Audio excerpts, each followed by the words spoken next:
안녕하세요.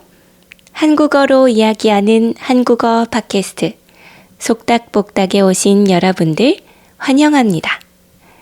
여러분, 날씨가 이제 꽤 많이 추워졌어요. 11월 말에 눈이 왔을 때는 이렇게 춥지 않았는데 이제는 아침과 밤에 영하로 기온이 뚝 떨어지면서 정말로 추워졌어요. 특히 한국의 겨울은 바람이 많이 불어서 더 추운 느낌이 들어요. 한국의 겨울바람은 꼭 칼처럼 날카로워서 칼바람이라고 부르기도 해요. 그러니까 여러분들 따뜻한 외투와 도톰한 목도리 잘 챙기시면 좋겠습니다. 추위를 이기는 또 다른 방법은 바로 겨울 간식 먹기예요.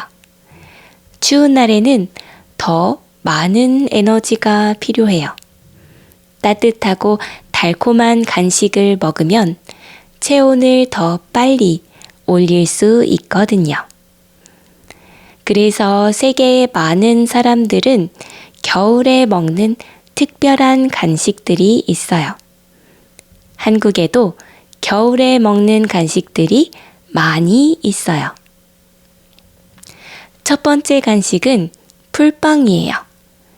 풀빵은 철판으로 된 틀에 액체 반죽을 넣어서 구워 만드는 빵이에요.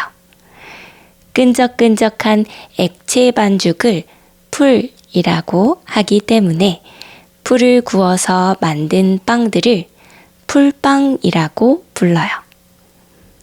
풀빵은 정말 다양해요. 국화 모양의 국화빵, 호두와 팥이 들어간 호두 모양의 호두과자, 땅콩이 들어간 땅콩과자, 계란이 들어간 계란빵도 있어요. 얼마 전에 유명해진 시범빵도 모두 풀빵이에요.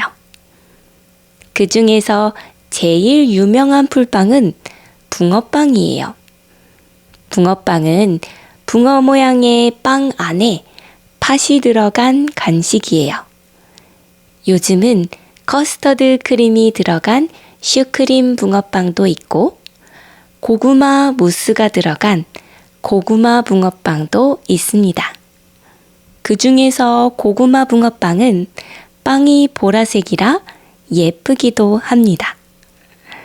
붕어빵은 원래 일본에서 온 음식이에요. 일본에서는 도미 모양의 빵이었는데 한국에 오면서 붕어 모양으로 변했어요. 요즘에는 잉어빵이라는 것도 새로 나왔어요. 잉어빵은 붕어빵이랑 비슷하지만 조금 더 고급이에요. 붕어빵은 반죽을 만들 때 밀가루를 많이 써서 만들어요. 하지만 잉어빵은 찹쌀, 기름, 버터를 더 넣어서 붕어빵보다 쫄깃하고 고소한 맛이 나요. 두 번째 간식은 호떡이에요. 호떡은 달콤한 속을 넣어 만든 납작한 모양의 빵이에요. 기름을 넉넉하게 써서 튀기듯이 굽기 때문에 굉장히 바삭하고 발효한 반죽을 써서 부드럽고 촉촉해요. 호떡 속에는 설탕, 계피, 땅콩 등이 들어가는데 부산의 씨앗 호떡은 씨앗을 듬뿍 넣어서 씹는 맛이 더 좋아요.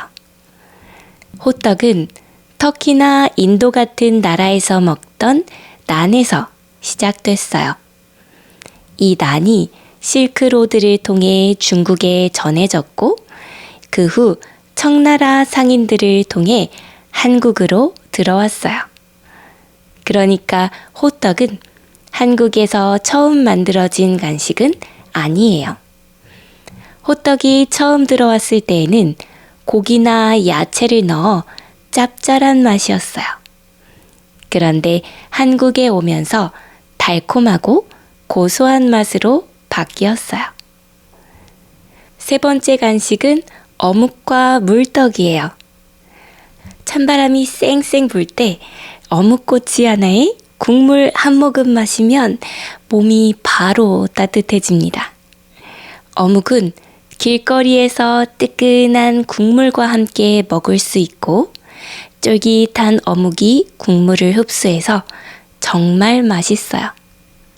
그리고 혹시 떡을 좋아하신다면 물떡도 꼭 드셔보세요. 물떡은 가래떡을 꼬치에 꽂아 어묵 국물에 오래 끓인 떡이에요. 이 물떡은 어묵 국물을 많이 흡수해서 정말 부드럽고 맛있답니다. 자, 오늘은 이렇게 한국의 겨울 간식들을 소개해 드렸어요. 한국에 오시면 이 겨울 간식들을 꼭 경험해 보시면 좋겠어요. 쏙닥복닥 초급 에피소드는 여기까지이고요. 중급 에피소드에선 이 간식들을 먹을 수 있는 장소들을 더 소개해 드리고 있어요. 그러니까 한국어는 아직 좀 어려워도 자막을 켜고 한번 보시면 재미있는 이야기들을 더 들을 수 있습니다.